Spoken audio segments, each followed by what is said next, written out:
Loan Assumption Addendum to contract concerning property at, and you'll put the address.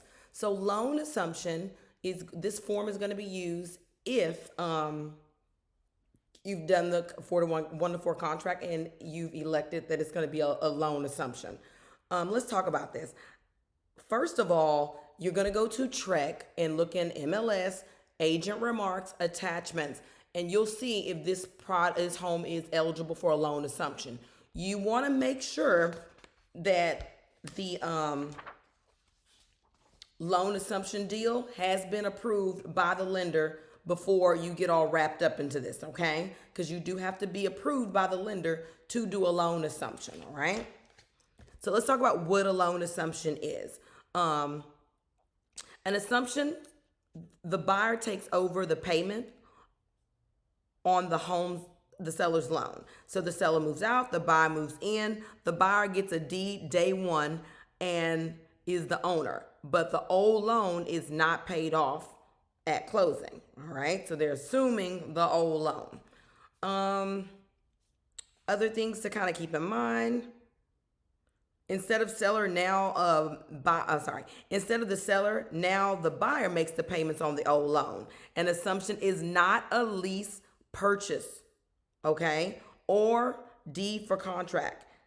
In a lease purchase or a contract for deed arrangement, the seller owns the property while the buyer occupies it and makes payments. Understand? There's a huge difference. In the true assumption, the buyer owns the home but makes the payments on the seller's existing loan. This has many advantages. A few older FHA VA loans were simple assumptions and they did not need a lender's approval or buyer's income worthiness. Such loans are all but non-existent today.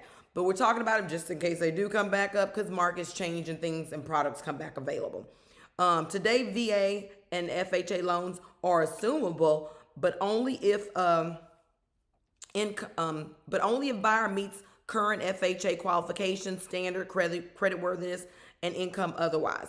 The lender must approve. Even so, an assumption still can have many advantages. The assumption deal usually has fewer closing costs than an original sale. Best of all, the interest rate can be kept as it was at the old rate of the FHA or VA. And the few conventional loans there are very few conventional loans that are assumable, okay? But anyway, the seller should know if their loan is assumable, if this is an option.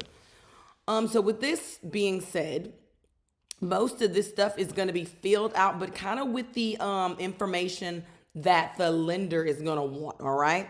So they're going to want within, I would say you want this as soon as possible. They'll have how many days? Let's say they want 7 days. They want this. They want what they want there, right?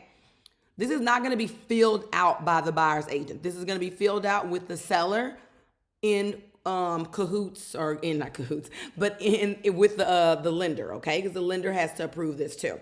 So they'll fill this out first completely, and then they will give this to you, the buyer, to review and sign.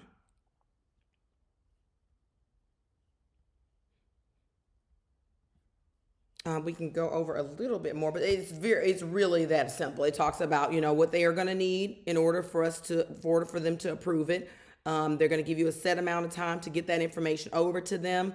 Seller may terminate the contract by notice given at any time before all the credit information documented. Like, say, for example, I can terminate it if you haven't sent me all the information I asked above here in a timely fashion and get the earnest money back. Now, if the credit document is delivered and the seller determines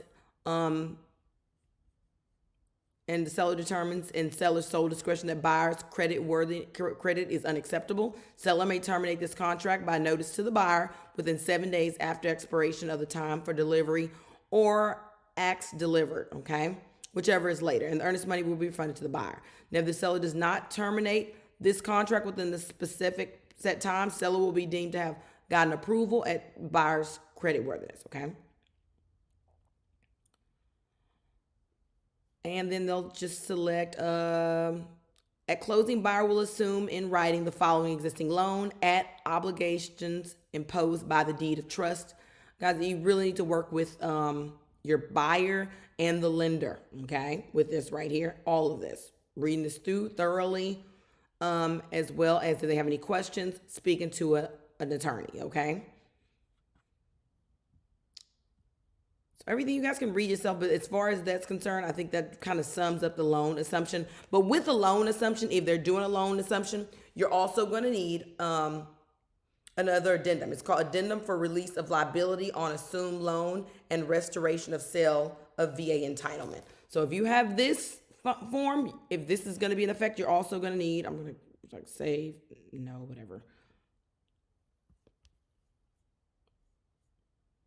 Loan assumption. If you got a loan assumption, you're also going to need this right here as well. Let's look at it.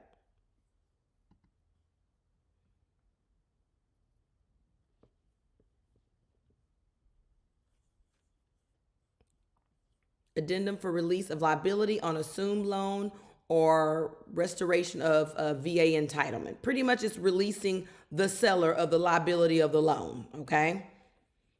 Or if it's a VA, it's giving them their VA benefits back, or putting their money back where they can go purchase another home, releasing them of the liability of that other loan.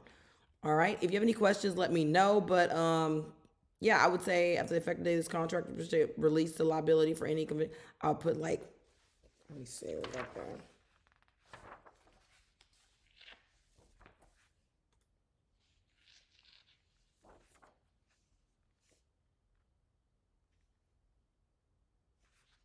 Yeah, about 3 days. Yeah. Or whatever you put in there. 3 days effective date. That's pretty general. 3 to 5 days. But actually put a day in there. You 3 to 5 days, but put an actual day. So it'd be 3 days or 5 days if you're going to select that. Because this is a FHA VA, restore their VA benefits. If you got a VA there, I would say 3 to 5 days. Or you put 5 days, whatever. 3 or 5 days, whichever one. But that kind of sums both of those up. Yeah. And then they could choose one of these boxes.